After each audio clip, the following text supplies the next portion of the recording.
कारकर्दगी बहितर करण लाइ वज़ीरनि सां सख़्ती करणी पवंदी। वॾो वज़ीर ॾिसे त वज़ीर वक़्त ते ऑफिस अचनि था या न। सियासी मुखालिफ़नि लाइ करप्शन जा इल्ज़ाम हया वेंदा आहिनि। अहिड़ा इल्ज़ाम बदनामी जो सबबु बणिजी रहिया आहिनि। वॾे वज़ीर सां राब्तो करे इन मसइले खे हल करणु घुरिजे। पीपल्स पार्टी सिंध जे पार्लियामानी पार्टी जे इजलास खे ख़िताब कंदे बिलावल भुट्टो ज़रदारी चयो त असांखे पंहिंजे कम ते ध्यानु ॾेई अवाम जी उमीदुनि ते पूरो लहणो आहे। वॾे वज़ीर खे चयो आहे त 6 महीननि बाद वेही काबीना जी कारकर्दगी जो जाइज़ो वठंदासीं। रियासती पॉलिसियुनि जे करे ॾोहारियुनि वटि जदीद हथियार अची विया आहिनि। इन करे अमन अमान जो मसइलो आहे। मूंखे सिंध पुलिस ते एतमाद आहे। असांखे ट्रांसफर पोस्टिंग जी सियासत ख़तमु करणी पवंदी। कोशिशि हूंदी आहे त मेरिट ते ऑफिसर मुक़ररु कया वञनि। ऑफिसर्स जी कारकर्दगी जे करे हुकूमत जी बदनामी थी रही आहे।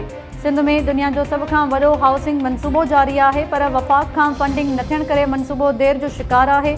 PTI बानी जे केसिस में छा थी रहियो आहे, इहो अवाम जो मसइलो नाहे।